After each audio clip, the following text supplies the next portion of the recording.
Hola, ¿qué tal? ¿Cómo estáis?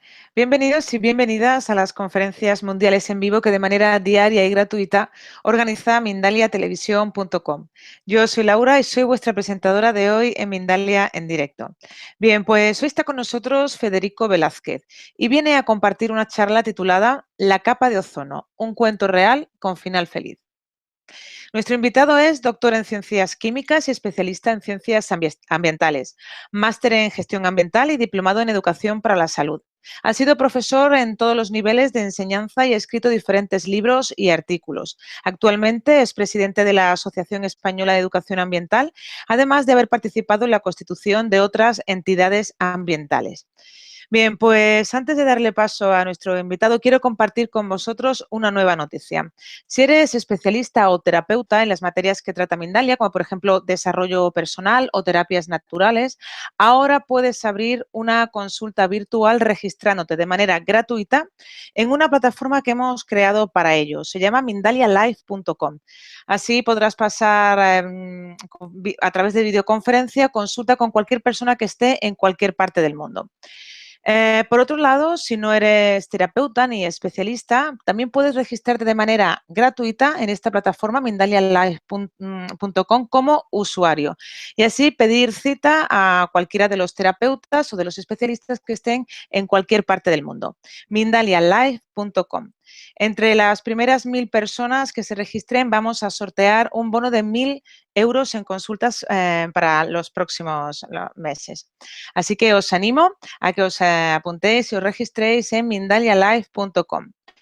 También, por otro lado, recordarte que en mindaliatelevisión.com puedes ver de manera gratuita miles de conferencias, de entrevistas y de reportajes sobre temas muy diversos, como por ejemplo la espiritualidad, la salud integrativa, la alimentación consciente o el misterio. Continuamente estamos subiendo vídeos sobre estas temáticas. También recordaros, antes de darle la palabra a nuestro invitado, que ya podéis participar en el chat siguiendo el formato que os voy a explicar a continuación. En primer lugar, debéis poner la palabra pregunta en mayúscula. A continuación, el país desde donde nos estáis viendo y a continuación ya podéis formular el texto de la pregunta en cuestión que finalmente le vamos a trasladar a nuestro invitado de hoy. Él es Federico Velázquez y viene a hablarnos sobre la capa de ozono, un cuento real con final feliz. Vamos a saludarlo, vamos a darle paso. Bueno, hola, buenas tardes desde España y encantado de volver a estar aquí para hablar de una temática tan importante como es el problema de la capa de ozono y cómo afortunadamente se ha ido resolviendo a lo largo de estos años. Bien, pues bienvenido, te cedo la palabra, nos disponemos a escucharte. Gracias. Bien, para hablar de la capa de ozono tendríamos que remontarnos a los primeros años del siglo XX. Ahí en esa época la industria tenía ya un cierto desarrollo y la industria necesitaba refrigeración como uno de los instrumentos más importantes para poder llevar adelante sus procesos productivos. Y bien, había refrigerantes en aquella época, refrigerantes de buena calidad, como el amoníaco, el dióxido de azufre, pero a nadie se le escapa que estos productos son productos tóxicos y todavía con una tecnología no muy desarrollada era frecuente las fugas, los escapes, los incendios y los problemas de toxicidad laboral. Por lo tanto, la industria andaba buscando afanosamente algún tipo de producto nuevo que pudiera ser un refrigerante de buena calidad, pero al mismo tiempo sin los inconvenientes que tenían los hasta ahora conocidos. Fue así como en el año 1920, en el Departamento de Investigación de la empresa General Motors, se descubre un nuevo producto totalmente desconocido hasta la fecha, pero de gran sencillez. Se trata de un compuesto con carbono, cloro y flúor, 3 átomos, una estructura muy simple que se conocerá como CFC y que luego se le dará un número, el CFC12. Aquel producto nuevo, recién descubierto, dio tan buen resultado y revolucionó en tan gran manera el mundo de la aplicación de la refrigeración que esta nueva familia comenzó a ser objeto de investigación. Y así, a lo largo de los años siguientes y hasta los años 50 se descubrieron aproximadamente 20 productos más, que todos ellos entrarían dentro de esa categoría que habréis oído comentar con el nombre de CFCs o clorofluorocarbonos, aunque ese término no es muy correcto, químicamente habría que decir clorofluorocarburos, pero hace referencia a los tres átomos que componen su molécula, cloro, flúor y carbono, con una estructura, como os digo, muy simple, parecida a la del metano o etano, gases que son también muy sencillos y que revisten una enorme importancia por las propiedades que tienen. Imaginaros una familia nueva de productos que son enormemente estables, no son solubles en agua, no tienen toxicidad, no son explosivos, no son corrosivos, no conducen la corriente eléctrica y además pues tienen un fácil manejo y un bajo coste. Por lo tanto, productos idóneos para su aplicación a nivel industrial. Y así fue. Comenzaron a colonizar muchos campos de la industria, de tal manera que hacia los años 70 del siglo pasado había una producción en el mundo de 1.000 millones de toneladas de CFCs y de esos 1.000 millones aproximadamente 1 millón escapaba a la atmósfera. Pero como hemos dicho, que eran gases estables y que no tenían toxicidad, en primer lugar, no supuso eso ningún peligro, ningún riesgo para nadie. ¿En qué se aplicaron esta serie de productos? Pues el campo de la refrigeración fue un campo que los CFCs colonizaron completamente. La refrigeración de casa, la doméstica, la industrial, la comercial, la de transporte, todo eso estaba prácticamente servido por CFCs. El gas propelente de la mayor parte de los sprays también lo era, las espumas, tanto la espuma rígida como la espuma flexible, los disolventes de los componentes electrónicos y así muchos más, incluso esas bombonas de gases contra incendios que llamamos halones porque tienen bromo en vez de cloro, también estarían dentro de esta familia. Por lo tanto, en los años 70 del siglo XX, los CFCs, aplicados en más de 5.000 usos, con una gran distribución por todo el planeta y con la enorme tranquilidad de que eran gases inertes, estables y que por lo tanto no había que preocuparse mucho por ellos. Así las cosas, dos químicos de la Universidad de Irvine, en California, comenzaron un trabajo de investigación. Eran Mario Molina, un mexicano que trabajaba en esa universidad, y Seulo Rowland, un norteamericano, y eligiendo una línea de trabajo como cualquier otra, dijeron, vamos a medir y vamos a seguir la pista de los CFCs. Porque si se están emitiendo a razón de 1 millón de toneladas anuales, seguro que en la atmósfera ya, junto con el nitrógeno, oxígeno, argón, etcétera, de gases, probablemente encontremos ya alguna traza de estos nuevos gases. Y comenzaron una investigación interesante en principio, pero sin tampoco mayor trascendencia, en donde su sorpresa fue que al ir a medir la concentración de CFCs en el aire, encontraron que prácticamente era muy pequeña, casi nula. Con lo cual se llevaron una gran sorpresa, porque dijeron, si no están en el aire, ¿dónde están? En el agua no podían estar, porque eran cuerpos insolubles. Midieron en el suelo, por si por gravedad hubieran caído, pero tampoco se encontraron. Y entonces la pregunta persistía, ¿dónde están?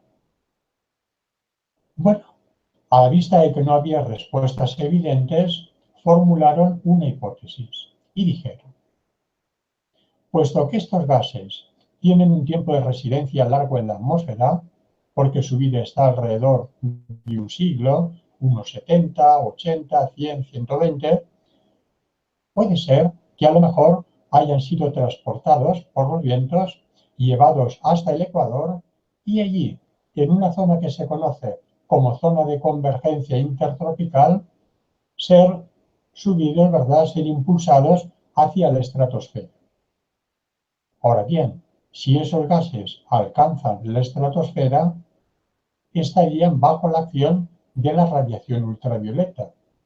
Y si estos gases que aquí en la baja atmósfera eran aparentemente indestructibles, cuando se encontraran con la radiación ultravioleta, aquí sí que había una fuente de destrucción, porque esa radiación ultravioleta podría romper sus moléculas, dejar libre el cloro, y una vez que el cloro estuviera libre, como aquella zona era la zona donde abunda el ozono, el cloro podría combinarse con el ozono y romperlo en una proporción de por cada átomo de cloro 100.000 moléculas de ozono, porque ese cloro, una vez que rompe una molécula de ozono, se vuelve a liberar y vuelve de nuevo a actuar hasta que finalmente se desactiva.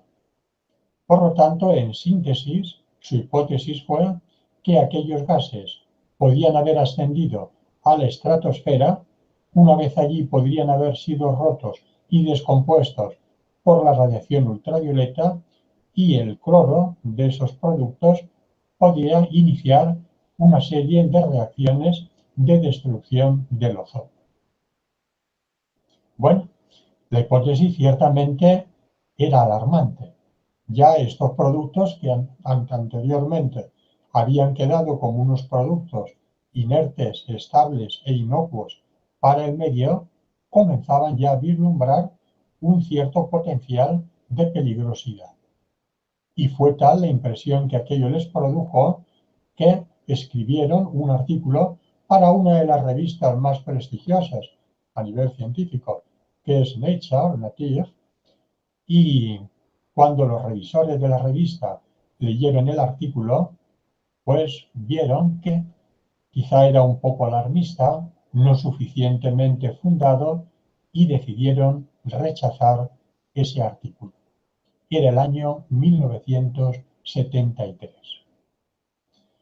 Vamos a hacer un pequeño paréntesis antes de continuar nuestra historia para hablar acerca del ozono y de la capa de ozono. Bueno, el ozono es un producto que se encuentra sobre todo en la estratosfera. Y es el lugar donde comentábamos hace un momento que iban a parar los CFCs. Están a una altura entre 22 y 25 kilómetros, y ese ozono que está por aquella zona, aunque parezca que es mucho, sin embargo, si pudiéramos comprimir todo el ozono que hay en la atmósfera a nivel de tierra, nos quedaría solo una capa de 3 milímetros de espesor. Por lo tanto, es cierto que tenemos una cantidad de ozono grande, pero muy difusa, repartida por toda la Tierra y, sin embargo, realizando una labor fundamental. Porque no olvidemos que la capa de ozono se va a convertir en un instrumento imprescindible para la evolución. Solo cuando existió la capa de ozono, hablamos de hace aproximadamente unos 1.500 millones de años, la vida va a comenzar a emerger desde las aguas hasta la Tierra. Por lo tanto, ese ozono ha tenido y tiene una labor imprescindible para la protección de la vida. Pues bien, cuando hablamos de capa de ozono, en realidad es un término coloquial. No existe la capa de ozono como pudiéramos hablar de una capa de rocas, la litosfera, de una capa de agua, la hidrosfera, que todo eso lo vemos como muy evidente. No hay propiamente una capa limitada donde esté el ozono. Hablamos en término coloquial y nos referimos más bien a un proceso permanente que se está produciendo continuamente, en donde el ozono es formado y destruido de manera continua, a partir de la radiación ultravioleta y a partir del oxígeno, que queda descompuesto. Continuamente se forma y se destruye ozono a razón de 300.000 toneladas de ozono por día, Y de todo eso, ¿qué es lo que se extrae?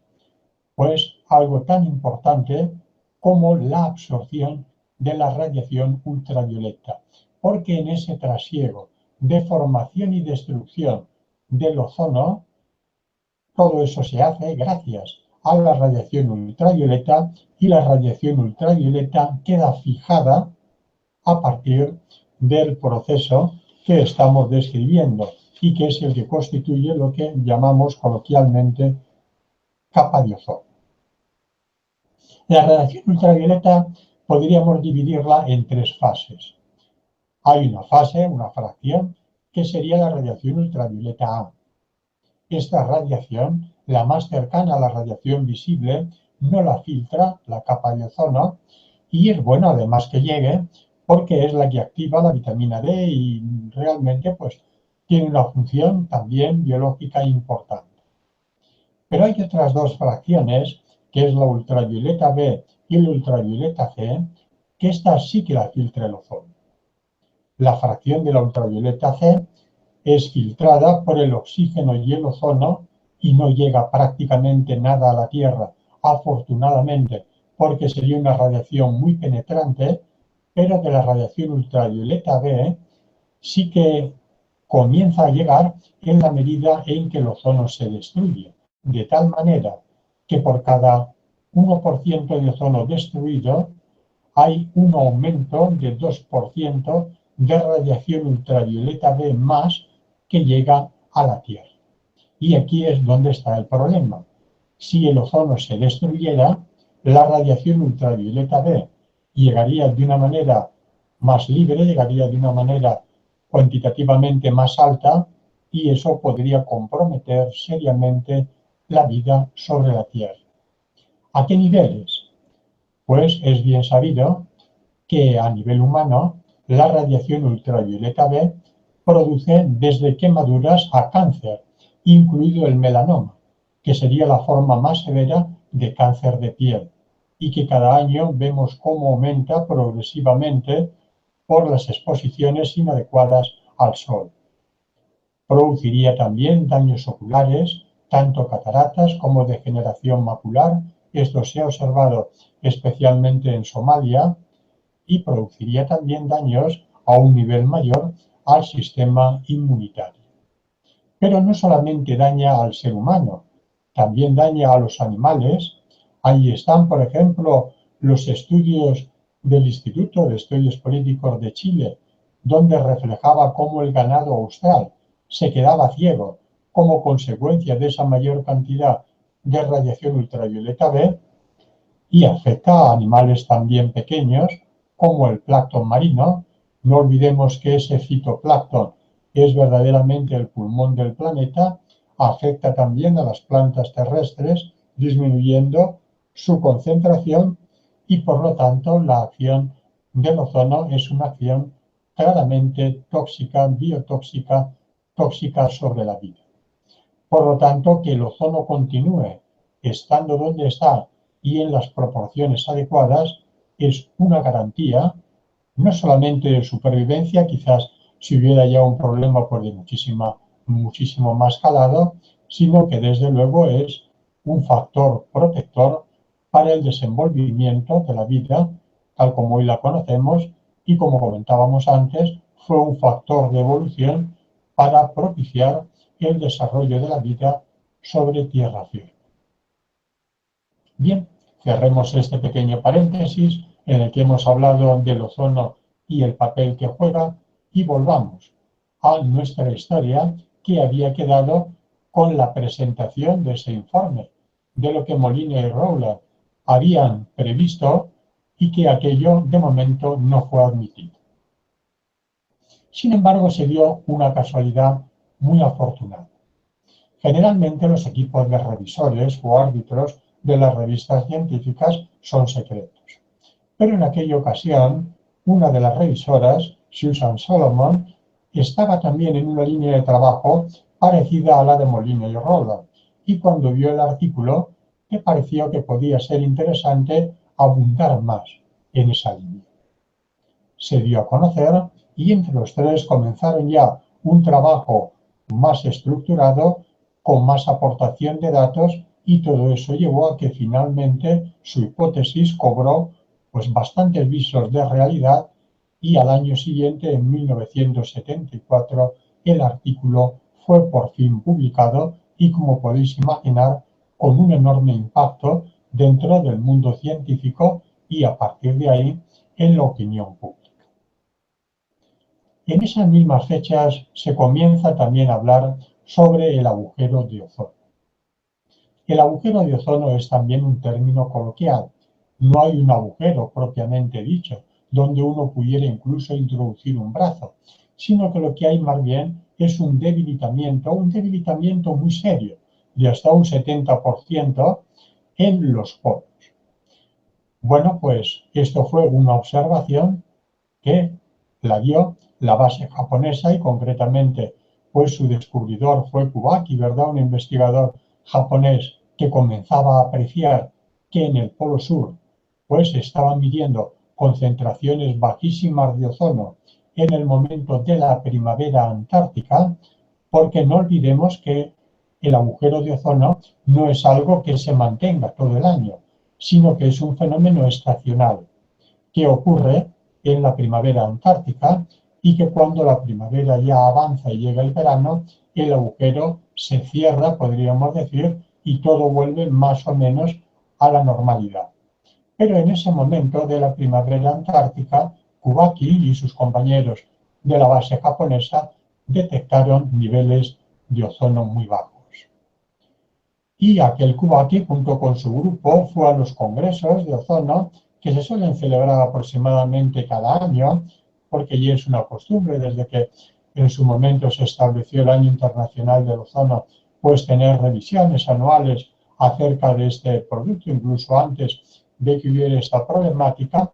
Entonces Kubaki asistía allá a los congresos y con un megáfono en la mano llamaba a la gente diciendo: vengan aquí a mi stand y vean y comprueben cómo el ozono se está reduciendo en el continente antártico.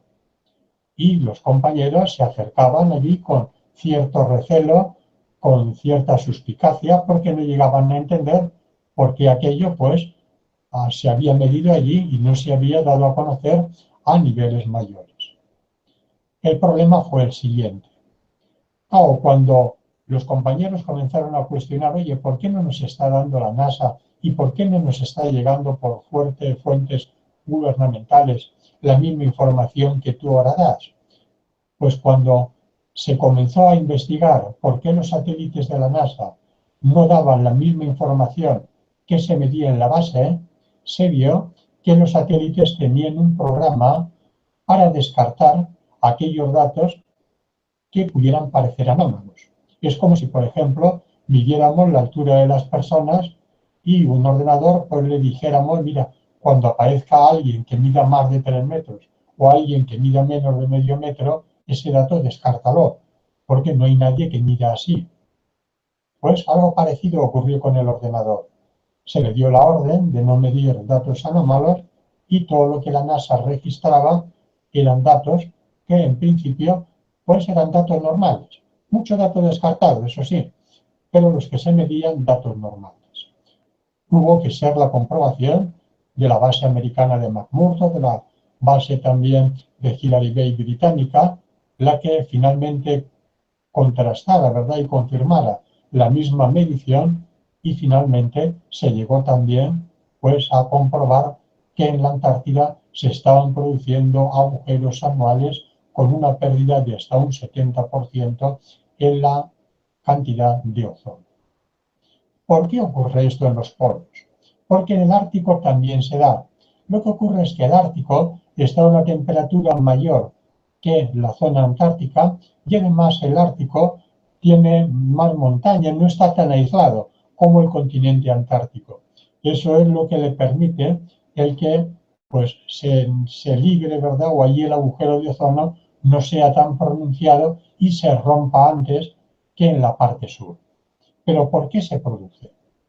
Pues se produce porque una vez en la estratosfera, los vientos horizontales llevan los productos hacia los polos.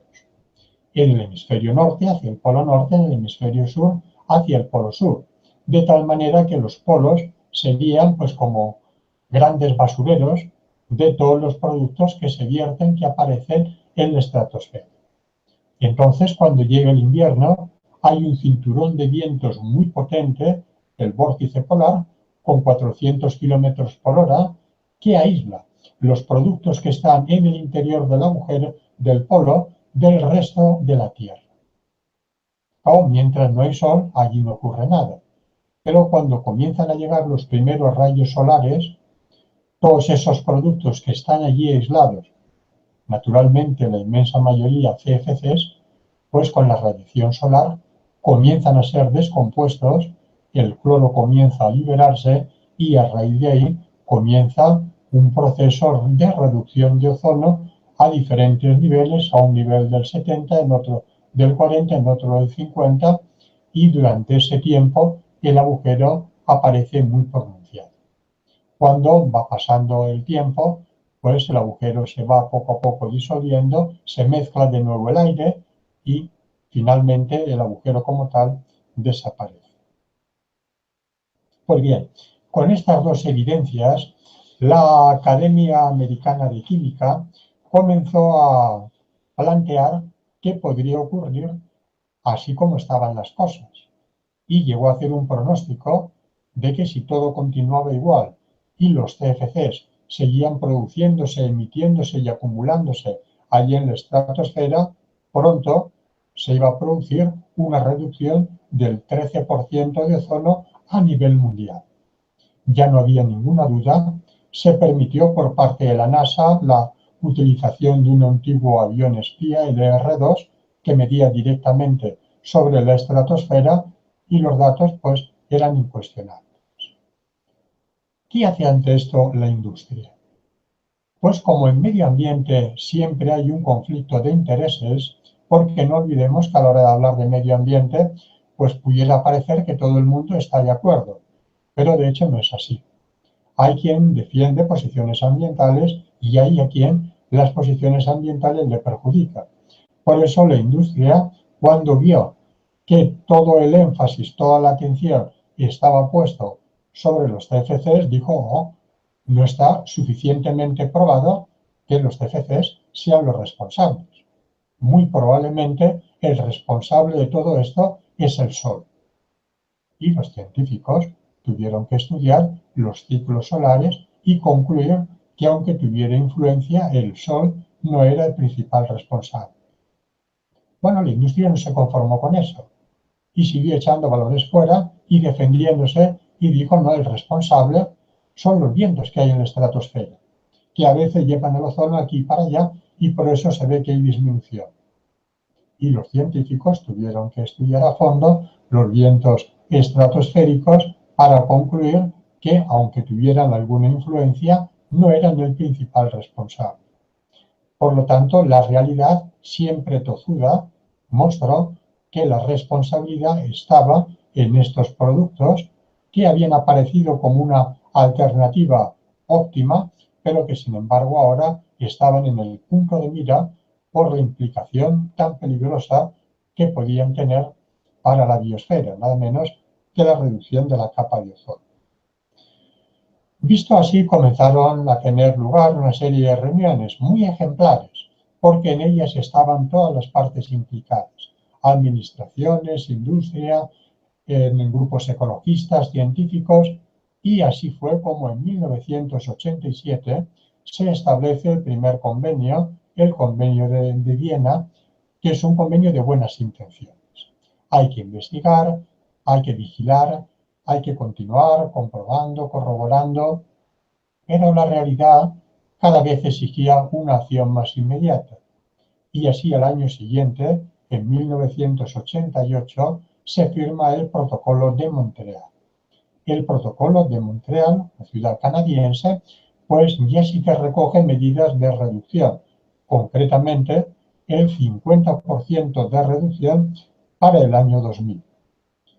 Y bueno, a algunos les pareció bien, un buen paso, pero a otros les pareció que era todavía insuficiente. Por eso, el protocolo llevaba una cláusula de revisión periódica. y así en esas revisiones periódicas, viendo cómo el problema no solamente no se reducía, sino que además iba aumentando, en la reunión de 1992 en Londres decidió definitivamente que para 1996, concretamente el 1 de enero de 1996, los CFCs debían estar definitivamente prohibidos. Luego esa fecha fue adelantada por la Unión Europea y por Estados Unidos a 1995 y para el mundo desarrollado desde esa época los CFCs están desaparecidos de la producción, distribución, consumo y comercio. Los países en desarrollo tuvieron un plazo de gracia de 10 años más. Claro, todo esto nos muestra un protocolo ejemplar en el cual las partes fueron razonables y asumieron consensuadamente lo único que se podía hacer, que era suprimir aquellos productos. Pero lo curioso fue que la industria, que tanto se había opuesto y había intentado oponerse por todos los medios a que aquello se firmara, dejó a todo el mundo boquiabierto cuando en un plazo entre 3 y 5 años comenzaron a fabricar alternativas y sustitutos de los CFCs para cubrir los mismos usos que los CFCs tenían. De manera que de esas 5.000 aplicaciones, seguro que nadie ha notado que haya habido ninguna merma en su calidad de vida, porque las alternativas se fueron introduciendo sin que hubiera ninguna ruptura traumática en esos campos no menos importantes del textil, la refrigeración, etc. ¿Qué demuestra esto? Que cuando se quiere, se puede. Cuando hay voluntad política, la tecnología no falta. Por lo tanto, el protocolo de Montreal revisado nos ofrece un espléndido precedente para ser aplicado en otros campos, como por ejemplo el cambio climático, donde lamentablemente, al haber intereses en juego mucho más fuertes, hay mucha mayor dificultad también para llegar a los acuerdos que aquí se ha alcanzado. Pero el protocolo de Montreal seguirá siendo un referente porque podremos volver a recuperar la capa de ozono para mediados aproximadamente del siglo actual. No olvidemos, y esto es una enseñanza que conviene no olvidar tampoco, que los productos que nosotros vertemos son productos que tienen largos tiempos de residencia en la atmósfera. Por lo tanto, no basta con decir hoy se acabó para que el problema ya se ataje. Hoy podemos poner los medios, pero mientras que estos productos existan, seguirá habiendo una radiación ultravioleta extra y seguirá siendo muy importante tener precaución ante el sol porque todavía la radiación está ahí y el sol pues, nos puede quemar e incluso llegar a dañar a los niveles que antes comentábamos. ¿Qué expectativas podría haber en un futuro? ¿Podría interponerse algo en la recuperación de la capa de ozono? Hombre, puede haber también algún aspecto que conviene tener presente. Por ejemplo, las alternativas, siendo mucho mejores que los productos originales, también podrían en alguna medida dañar el ozono. Hay que sustituirlas y para el año 2020 deberían estar completamente eliminadas. Hay que vigilar también un plaguicida, el bromuro de metilo, que se ha usado muy ampliamente, que lleva bromo, que es un elemento mucho más potente que el cloro en la reducción del ozono. Por lo tanto, hay que buscar también sustitutos a este plaguicida. Hay que apoyar a los países en desarrollo para que puedan también realizar sus transiciones de una manera no traumática, porque aunque no eran la parte más importante en la producción, también tenían, lógicamente, pues en relación a la hora de aplicar los productos, los CFCs, y finalmente, es muy importante vigilar el efecto invernadero, porque si la baja atmósfera se calienta, puede que la alta atmósfera se enfríe y una alta atmósfera más fría podría ser peligroso para el ozono, ya que se pueden formar nubes de hielo y generar un tipo de reacción que es más agresivo y más rápido que las reacciones habituales de destrucción de ozono. Por lo tanto, podríamos concluir diciendo que nos encontramos ante una historia con final feliz que ha demostrado para toda la humanidad que cuando hay una voluntad resolutiva puede haber un encuentro y puede haber un acuerdo, pero que con todo conviene continuar vigilando para no volver a repetir errores y sobre todo para que la recuperación de ozono tenga lugar lo antes posible.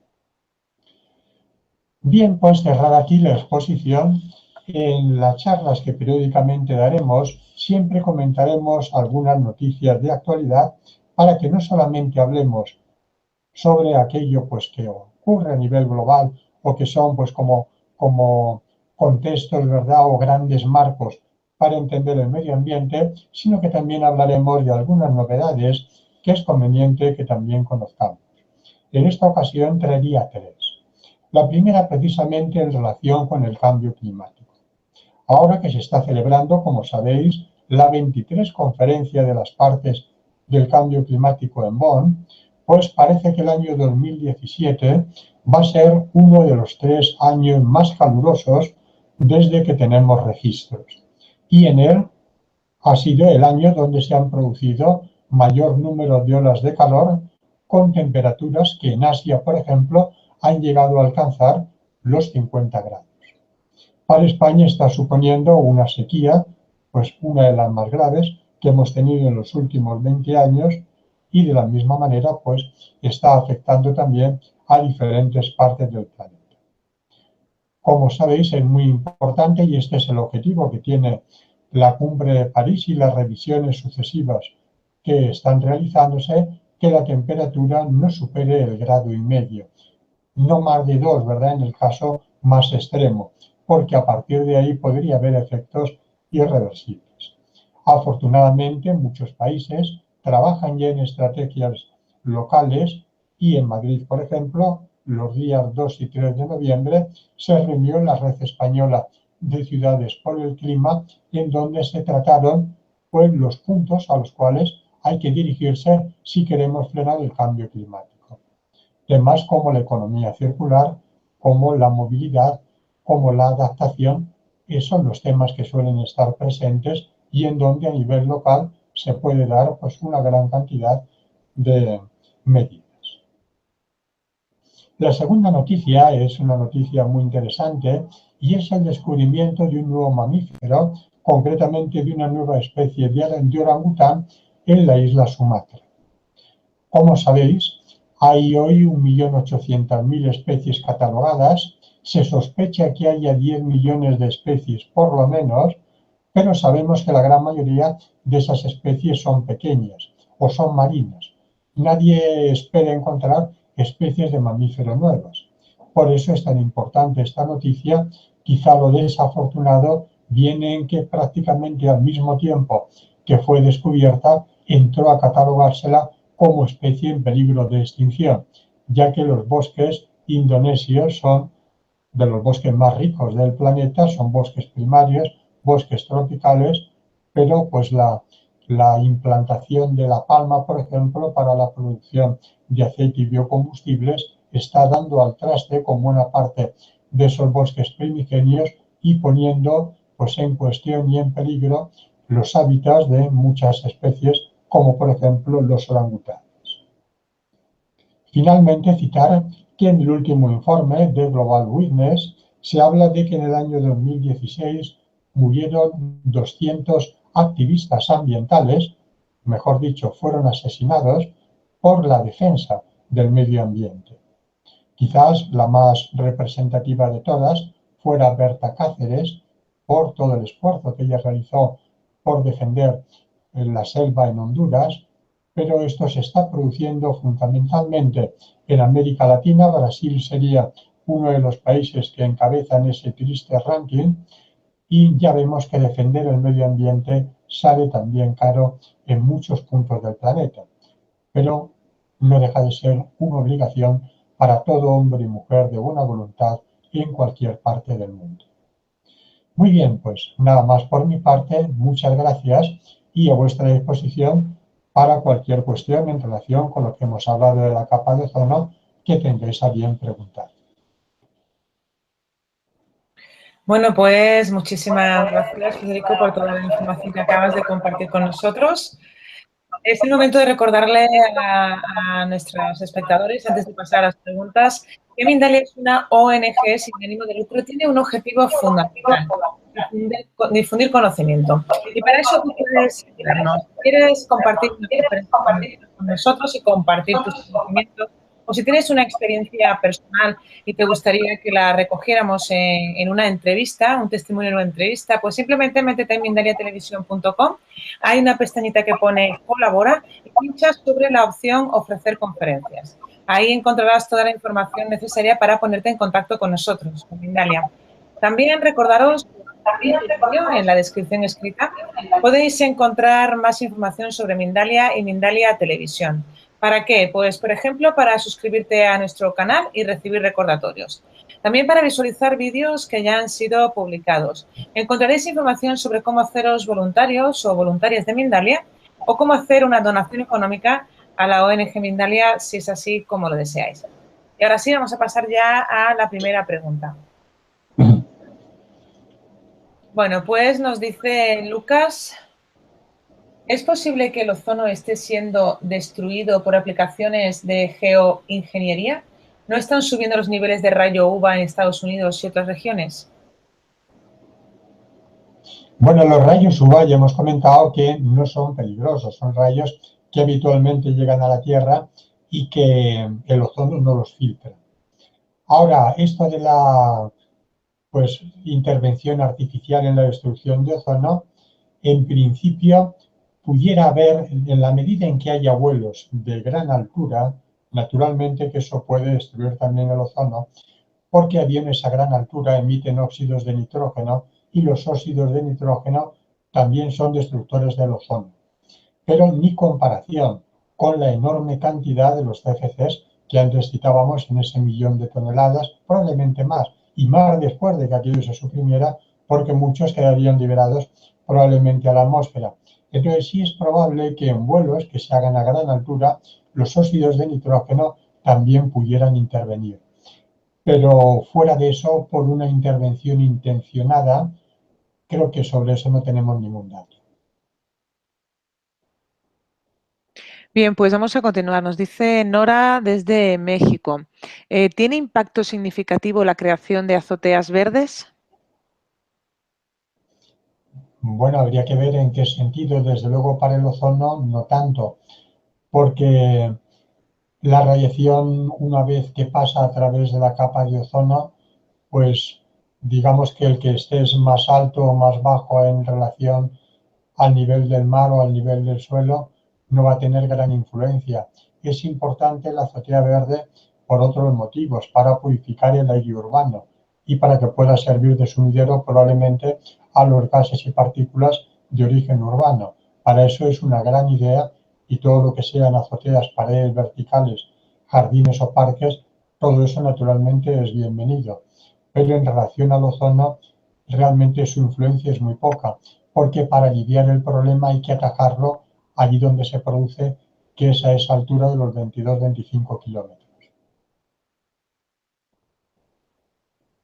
Bien, pues seguimos. Dice Cristina desde España, ¿por qué el agujero de ozono apareció sobre la Antártida si las sustancias que destruyen el ozono están presentes en toda la atmósfera? Es lo que hemos comentado antes. Una vez que llegan estas sustancias a la estratosfera, no permanecen allí fijas, sino que la estratosfera se caracteriza por vientos horizontales y esos vientos horizontales se mueven en el norte, en el hemisferio norte hacia el polo norte y en el hemisferio sur hacia el polo sur, de tal manera que los polos serían pues un poco como el sumidero, el basurero de los productos químicos que hay sobre la estratosfera. Entonces es por eso que allí hay una mayor cantidad de CFCs y cuando quedan aislados en el invierno como consecuencia de ese cinturón de vientos de gran potencia, pueden reducir el ozono de una manera mucho más eficaz, porque cuando están distribuidos a nivel de toda la Tierra, pues se encuentran a veces pues otros productos con los que interacciona y la destrucción de ozono ya no es tan potente, no es tan intensa, pero cuando es en los polos sí, porque allí llegan a estar aislados del resto de la atmósfera.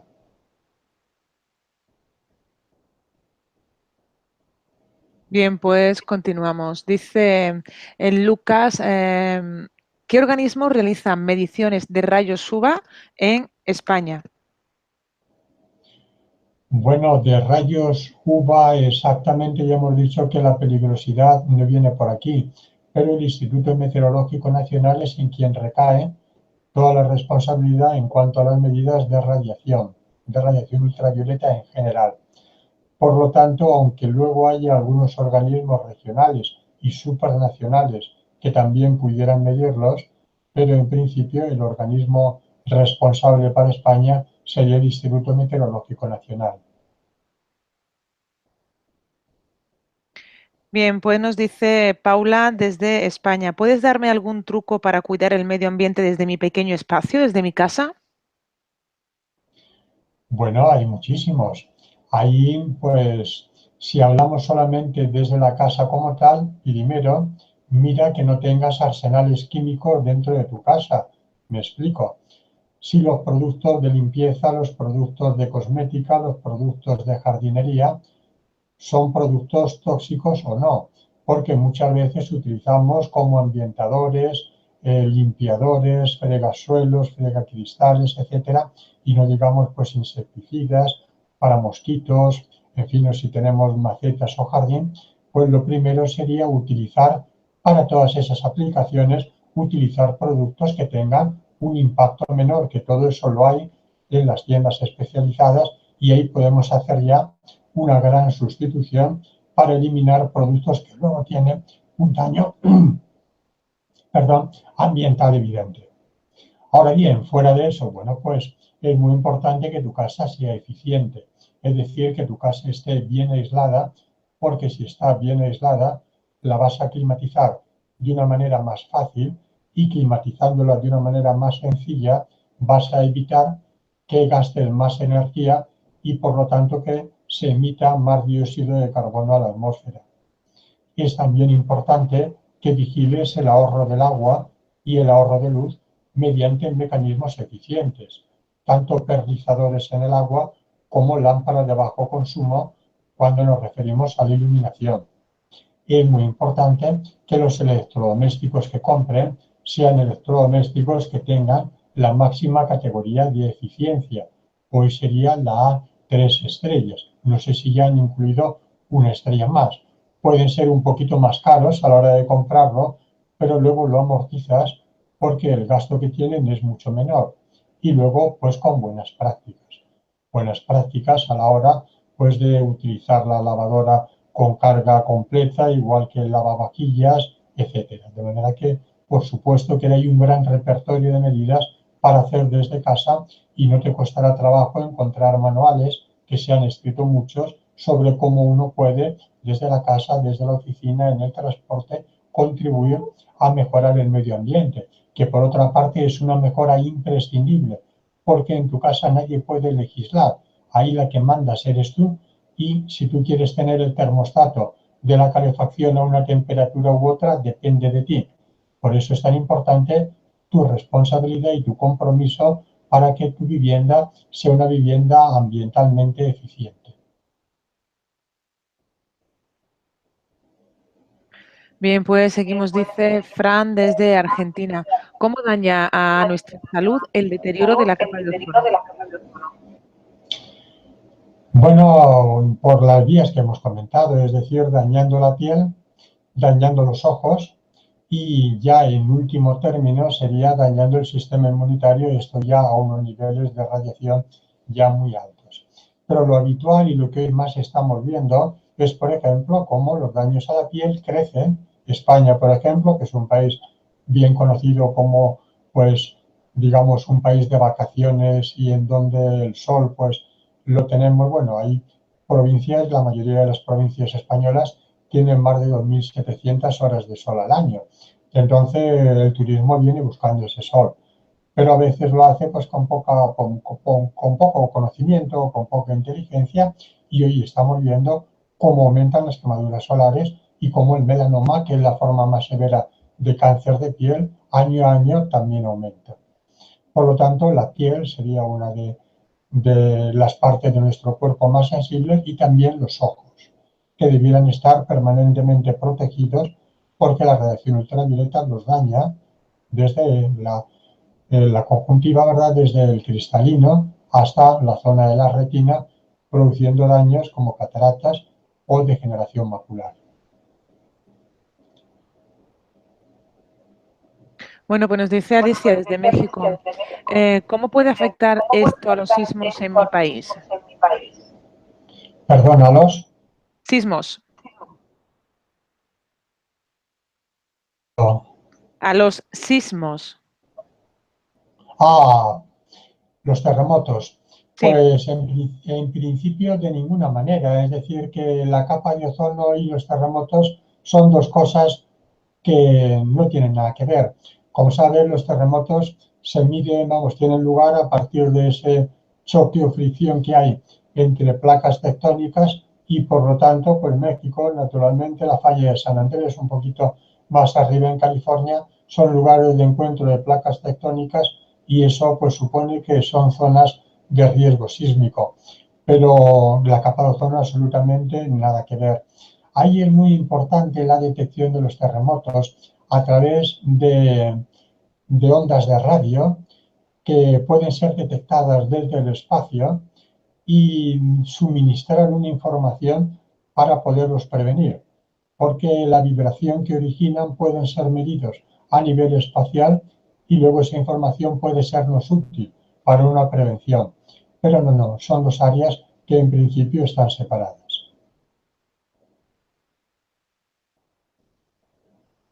bien, pues nos dice Ana desde España, ¿cómo me puedo proteger de la radiación ultravioleta?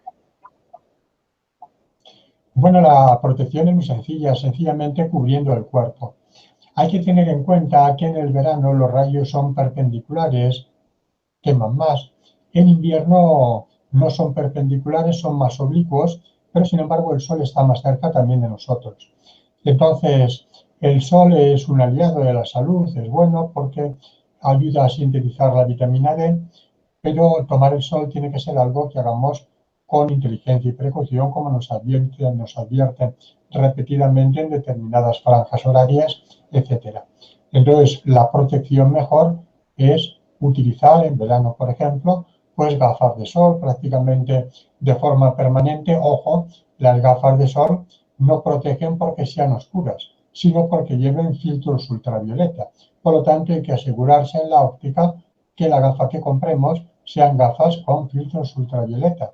Y luego, pues, sabiéndose tapar y sabiéndose exponer y hacer una exposición al sol, pues, con mucho sentido común y de una manera muy razonable.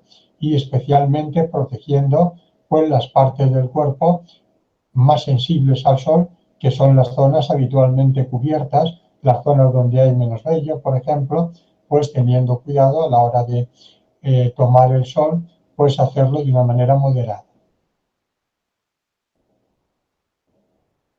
Bien, pues nos dice Charo desde España. En Madrid está habiendo mucha contaminación en los últimos meses. ¿Cómo afecta eso a mi salud que vivo y trabajo allí? ¿Debería protegerme con mascarilla?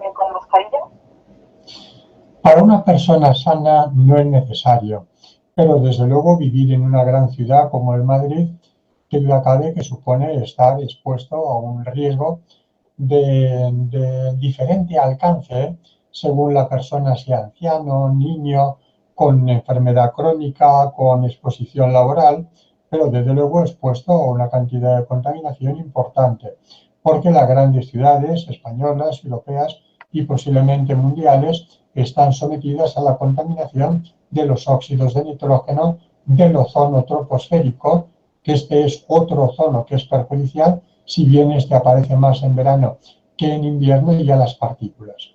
Los vehículos diésel son los grandes generadores de óxidos de nitrógeno y son productos que afectan a la salud respiratoria y a la salud circulatoria. Entonces, si eres una persona joven, sana, pues la contaminación no tiene por qué afectarte mucho. En todo caso, pues cuando llegan esos catarros es bueno porque esos catarros ayudan también a limpiar un poco las vías respiratorias, pero cuanto menos frecuente uno en Madrid. Por ejemplo, las zonas que son valles, es decir, la zona de Vallecas, Legazpi, Atocha, Villaverde, y cuanto más visite uno zonas pues como la zona norte, como el Parque del Retiro, pues naturalmente eso le va a suponer pues una cierta prevención o por lo menos un cierto equilibrio frente a la contaminación atmosférica. Entonces ahí es bueno cuando llega el fin de semana pues poder salir al campo y reoxigenarse, en fin, y de esa manera contrarrestar los efectos de la contaminación. Pero que duda cabe que quien vive en grandes ciudades está sometido a un factor de riesgo, podríamos decir, o por lo menos a un factor que reduce la calidad de vida por la contaminación del aire. Ahí hay que exigir a las autoridades que tengan mano firme y que no duden a la hora de aplicar medidas y, por ejemplo, lo que ahora se quiere hacer en Madrid, de que la Gran Vía quede en gran medida como zona peatonal, es una espléndida propuesta y que no le tiemble el pulso a la alcaldesa a la hora pues, de cuando la contaminación aumente, limitar el tráfico urbano para que de esa manera se preserve la salud de la población. Bien, pues continuamos con Juan desde Perú. ¿Cómo le afecta la capa de ozono a la vida acuática? Efectivamente, la capa de ozono puede dañar la vida acuática y puede dañar sobre todo la vida acuática más superficial, es decir, aquella que depende más de la luz. La más profunda, lógicamente, no la va a alterar, pero la más superficial sí. Y en la más superficial es donde se encuentra la mayor cantidad, la mayor riqueza biológica, la mayor biomasa y sobre todo aquella parte, perdón, aquella parte de la vida marina que es la productora de oxígeno. Cuando hablamos del pulmón de la Tierra, a veces se dice de una manera pues equivocada que el pulmón de la Tierra pudieran ser los bosques tropicales, pero esto no es verdad, lo son para la zona en que les rodea. Pero el gran pulmón de la Tierra es el mar y el que recicla continuamente el dióxido de carbono y el oxígeno es el fitoplancton, es decir, aquella variedad vegetal del plancton que es la gran productora de oxígeno. Por lo tanto, había un riesgo. Había un riesgo si el ozono, si la radiación ultravioleta continuaba aumentando, de que pudiera matar el fitoplancton y con ello podría reducir el oxígeno respirable. Afortunadamente, como hemos dicho, este problema ha sido atajado porque se ha visto que efectivamente el riesgo era muy importante y hoy pues podemos decir que el fitoplancton, al menos por esta vía, se encuentra en gran medida a salvo. Pero naturalmente que podría llegar a alterar la reducción de ozono, podría llegar a alterar esas capas superficiales del mar, que es donde llega la luz.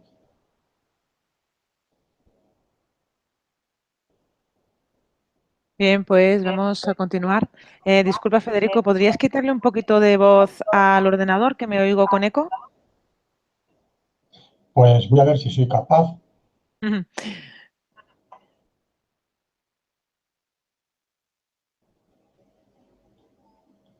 Mejor Vale, ahora. ahora mejor sí.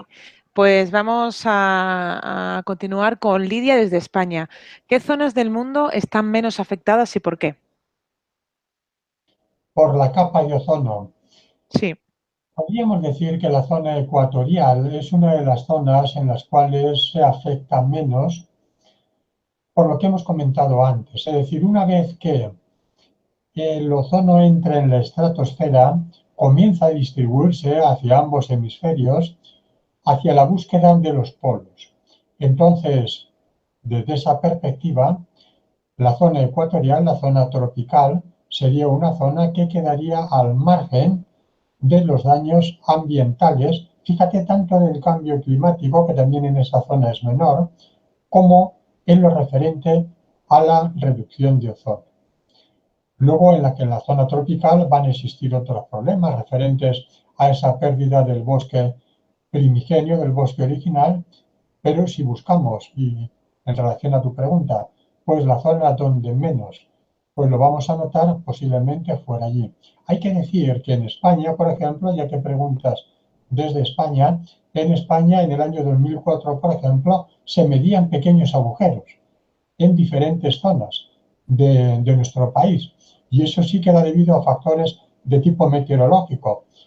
Pero bueno, decir que hemos estado expuestos, sobre todo en determinados momentos, en el otoño especialmente, hemos estado expuestos a una mayor cantidad de radiación de una manera puntual. Por lo tanto, la zona de España, la zona templada, ha sido una zona sensible. Pero diríamos que la tropical donde menos, la templada y a un nivel pues un poco intermedio, y la zona polar la que más. Bien, pues nos dice Iván desde España, ¿qué ocurriría si la capa de ozono no existiera? Sencillamente no habría vida.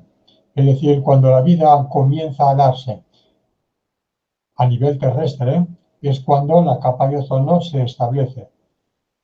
Y hace 1.500 millones de años, cuando todavía la concentración de oxígeno era el 1% de la actual, ya había suficiente oxígeno para ir formando ozono, y fue cuando la capa de ozono se formó o comenzó a formarse. 700 millones de años más tarde ya la teníamos constituida. Entonces, sin capa de ozono, la vida solo podría ser posible en aguas profundas, ni siquiera en la capa superficial del agua donde llegara la radiación solar. Por lo tanto, la vida como hoy la conocemos en tierra firme sencillamente no existiría.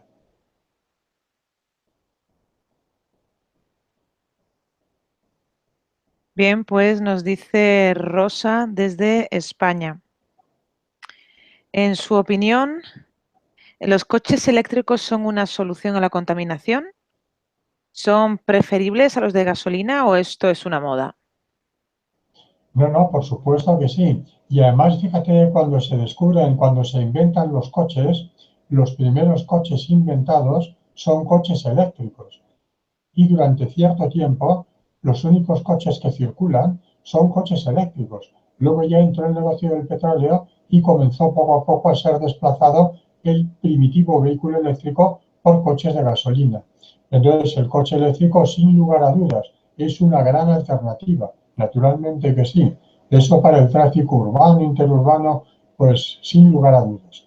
Yo creo que es una de las cosas que tenemos que promover, porque se veían diferentes posibilidades. Ahora se ha ido hablar del coche de hidrógeno, las pilas de combustible, pero finalmente parece que a nivel de vehículos los coches eléctricos probablemente sean la solución, y hay ya pues modelos relativamente avanzados. Bien, pues nos dice Sandra desde Perú.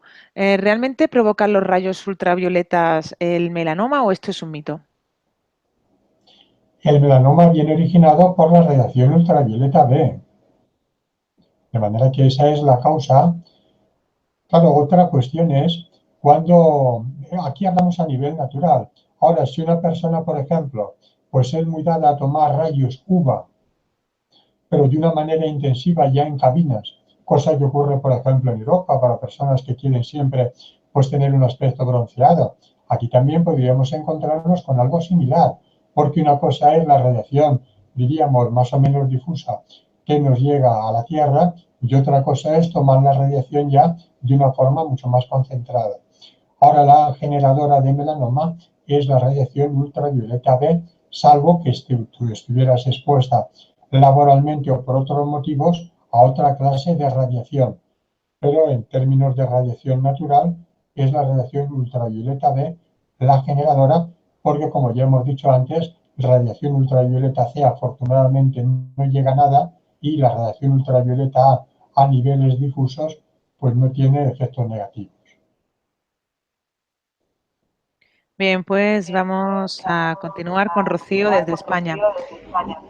Tengo algunos productos de limpieza en casa o jabones de baño que no son ecológicos. Tengo una duda quizá poco habitual. ¿Cuál sería la acción más ecológica? Una vez que ya se han fabricado y los he comprado, ¿utilizarlos y después reciclar el envase? ¿O mejor los reciclo sin utilizar el producto que hay dentro? Bueno, ya que los has comprado, en principio, pues parece que utilizarlos es la mejor opción, porque si están dentro de envases, por ejemplo, de un propelente, de un spray, en cualquier caso, ese gas, ese producto va a salir a la atmósfera. Y si es una lejía, un producto clorado, pues para no utilizarlo tendrás que tirarlo en alguna parte, de manera que una vez que lo tienes, pues probablemente la mejor opción sea el utilizarlo y para una próxima compra, pues tener en cuenta criterios ambientales. Luego, lógicamente, el envase pues lleva su guía, ¿verdad? Como ya sabemos, aquí en España sería el contenedor amarillo y sobre todo leer las etiquetas. Esto es fundamental para que los productos que compremos sean los productos de una composición más sencilla posible, evitemos los alteradores hormonales, evitemos también la presencia de cloro y generalmente pues en herbolarios, ¿verdad? O en general áreas que son áreas de productos ecológicos o productos naturales, pues probablemente encuentres aplicaciones y sustitutos que pueden perfectamente cumplir la misma misión. Bien, pues nos dice Manuela desde Argentina, si todos actuáramos con conciencia, ¿cuándo se recuperaría la capa de ozono? La capa de ozono se va a recuperar ya de manera definitiva, es decir, que aquí no hace falta ya plantearlo de la conciencia. A lo largo de la conferencia hemos querido mostrar cómo la capa de ozono, aunque hubo en su momento, y sí es cierto, que por parte de muchas organizaciones ecologistas hacían campañas para que no se compraran, por ejemplo, aplicaciones en spray, eso pues hubiera supuesto una, una reducción en la compra verdaderamente muy pequeña. Aquí hubo que utilizar medidas de mucho mayor calibre, que fueron medidas a nivel industrial. Entonces, la capa de ozono se va a recuperar ya con conciencia o sin conciencia, porque los gobiernos, las industrias han firmado un protocolo que prohíbe estos productos, los prohibía desde el año 1996. Por lo tanto, ahí ya nosotros podemos hacer poco, porque es difícil que encontremos un producto que pueda dañar la capa de ozono. Sí puede ser bueno, por ejemplo, para un agricultor, pues que a la hora de utilizar plaguicidas evite, como decíamos antes, el bromuro de metilo, que es un plaguicida que puede ser peligroso para el ozono, que a la hora de comprar un frigorífico, pues leamos la etiqueta y veamos que pone que es amistoso, ¿verdad? O friendly con el ozono.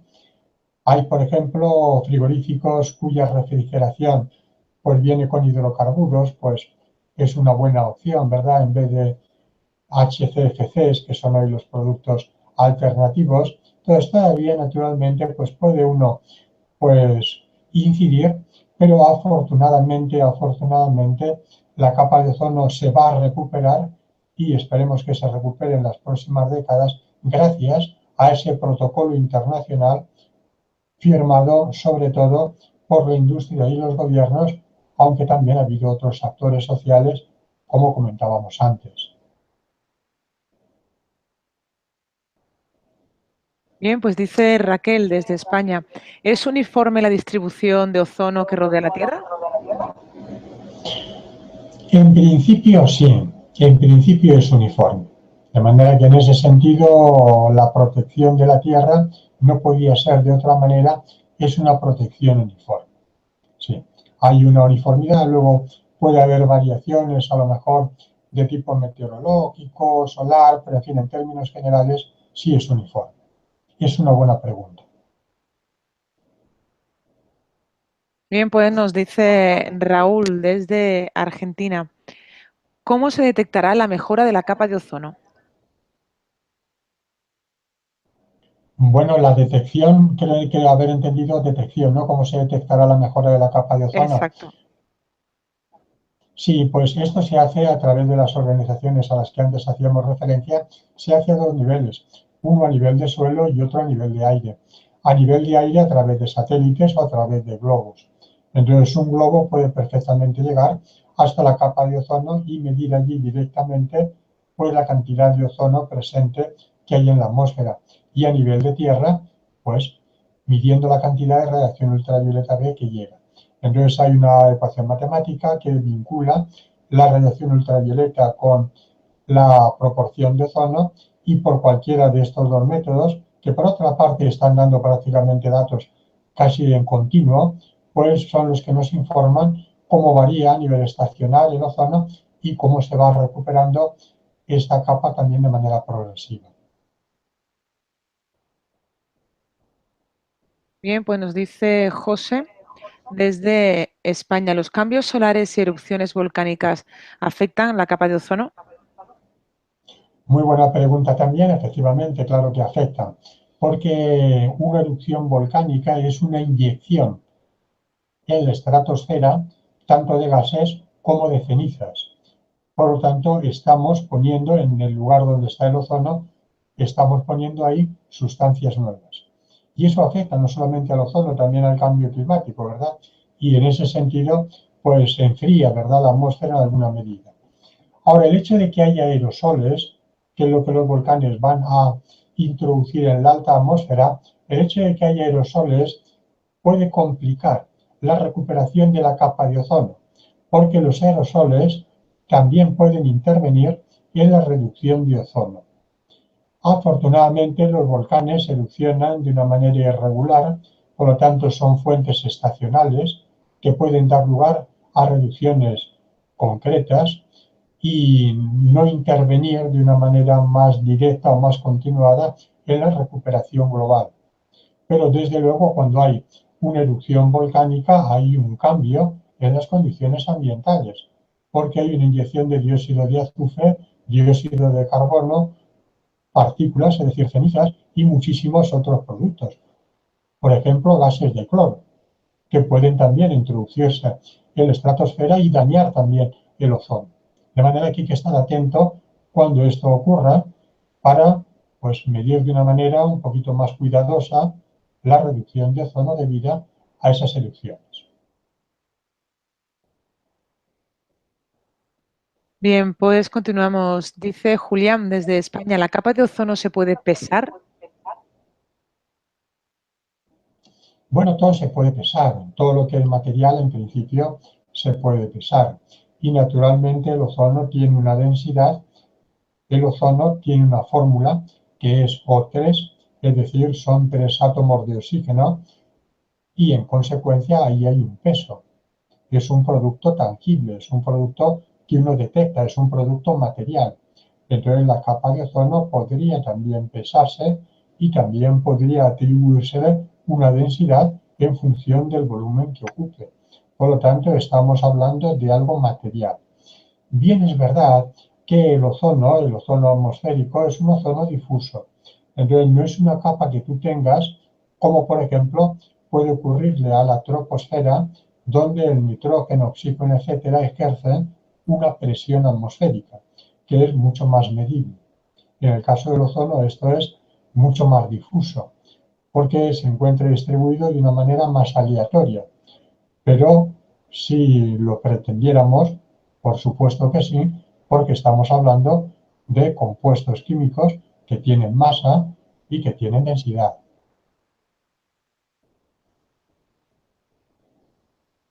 Bien, pues nos dice Lucas, ¿qué efectos tendría en el ozono la aplicación de sulfatos en la estratosfera por geoingeniería?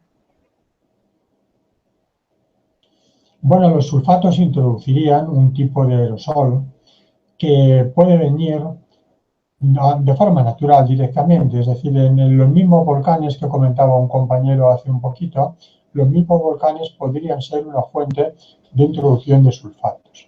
Entonces la presencia sería negativa, porque estos productos en definitiva son aerosoles de azufre y vendrían a complicar la química estratosférica. La química estratosférica es compleja, pero es, en definitiva, la presencia de productos extraños a la estratosfera, pues, en definitiva, lo que hacen es interferir con los productos que naturalmente estén ahí, como el ozono y el oxígeno. Entonces, naturalmente, que puede tener una interferencia y puede también, pues, obstaculizar la formación de ozono. Igual que veíamos con los volcanes, son fuentes digamos, espacial y temporalmente pequeñas y por lo tanto, pues no van a tener la influencia que pudieran tener otras, pues como eran los CFCs, que eran más continuadas.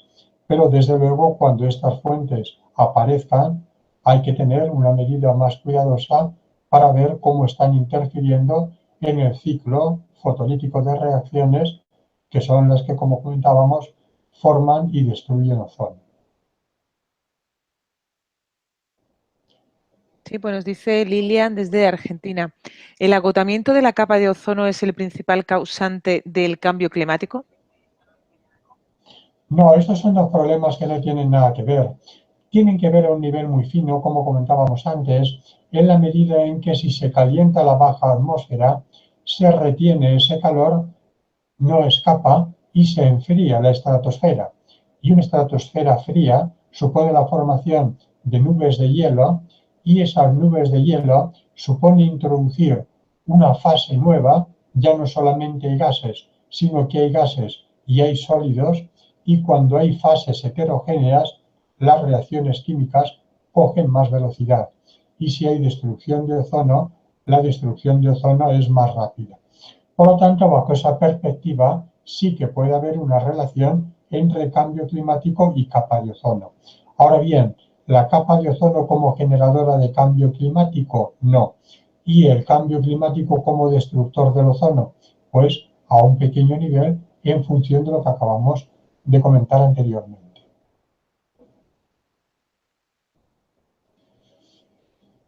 Bien, pues nos dice Pilar desde España. ¿Nos podrías dar algunos recursos para hacer comprensible la capa de ozono a los niños? Bueno, yo he intentado contar la historia del ozono de una manera sencilla y yo creo que se puede plantear siguiendo ese mismo hilo conductor. Es decir, se puede plantear que hubo unos productos que fueron unos productos química e industrialmente muy buenos, pues incluso para la salud, pues inofensivos, que aquellos productos tenían un tiempo de vida en la atmósfera muy largo, que esos productos la atmósfera los fue incorporando a capas cada vez más altas y que al llegar allí se descompusieron y comenzaron a romper el ozono. A partir de ese momento no quedó otra alternativa sino que frenar la producción de esos productos, y eso es lo que actualmente se ha hecho, buscándole sustitutos en las diferentes áreas. Yo creo que se puede enfocar un poco bajo esa perspectiva, dándole aquellos matices que parezcan que pudieran resultar dependiendo de la edad, pero si nos vamos a niños más pequeños, pues eso podría, pues, hacer más comprensible el proceso.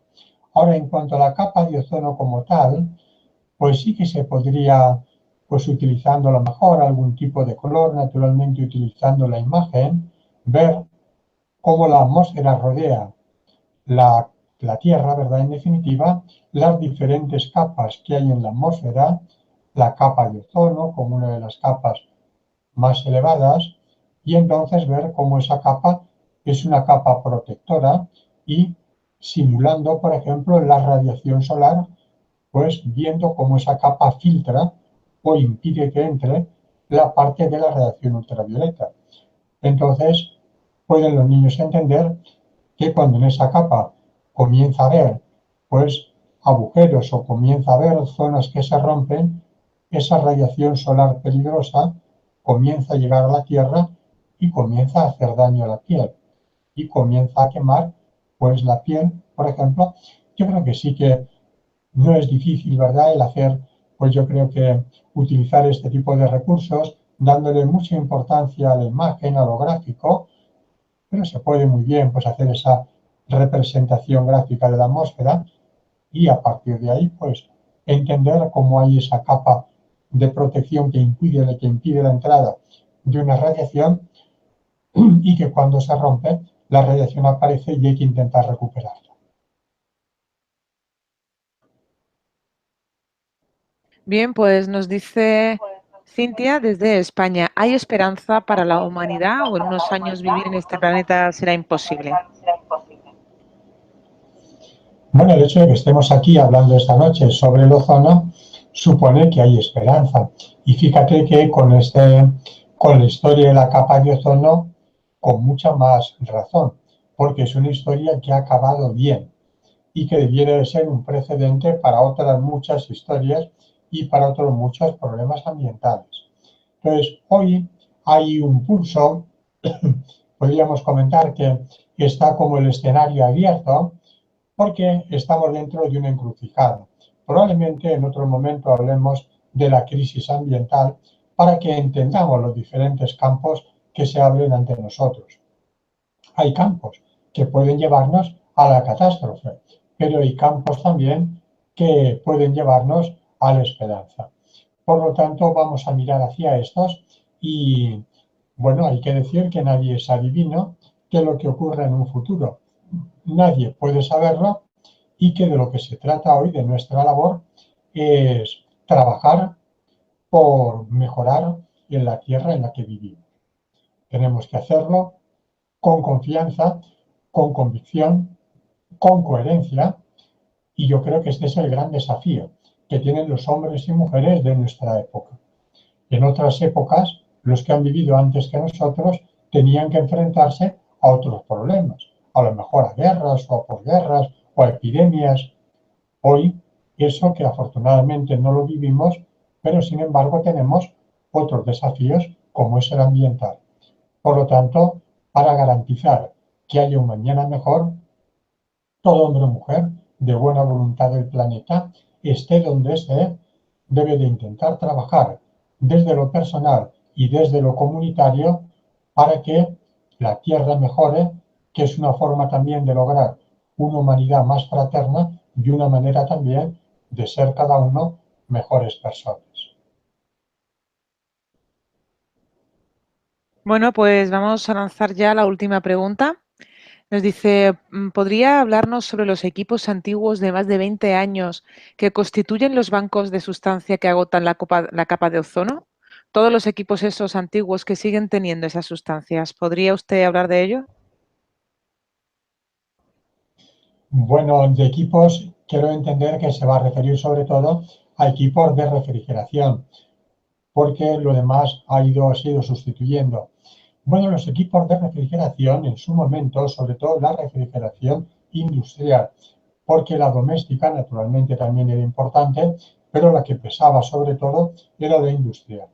Bien, sobre eso ha habido empresas que se han dedicado al reciclaje de CFCs. Los CFCs pueden ser recuperados y pueden ser también reciclados y destruidos. Por lo tanto, esto en principio se ha hecho sobre todo a nivel industrial, o por lo menos, pues ha habido una legislación que ha invitado a que eso se realizara. ¿Que ha habido picaresca? Pues probablemente sí, porque estos gases, como no huelen y son gases indetectables, si alguien ha querido abrir la espita o el grifo de la instalación y permitir que salga a la atmósfera, pues probablemente lo ha podido hacer. Pero ha habido aquí en España, ha habido empresas que se han dedicado a la recogida y recuperación de este tipo de productos. Por lo tanto, lo normal es que hoy no haya CFCs en los productos antiguos. Si hablamos a nivel doméstico, lo mejor es que los antiguos equipos se lleven a puntos limpios, es decir, que nadie los tire pues, ni los deje en la calle como a veces lamentablemente se ven y tampoco disponga arbitrariamente del equipo porque tienen productos químicos en su interior que conviene que sean pues extraídos por empresas especializadas. Por eso hay puntos limpios a los cuales se deben llevar e incluso los propios ayuntamientos muchas veces ofrecen la posibilidad de recoger algunos de estos viejos equipos como sobre todo refrigeradores. Por lo tanto, yo personalmente creo que los que son industriales ya deben de estar limpios porque se ha debido de recuperar el gas desde ellos y si todavía en alguna vieja empresa o en nuestra casa pues queda algún producto, alguno de estos viejos equipos, pues llamar a nuestro ayuntamiento para que lo recoja o para que nos indique dónde podemos llevarlo para evitar no solamente el gas que tiene, sino el aceite, en fin, y tantos otros productos que pueden ser recuperados y reutilizados para próximas aplicaciones.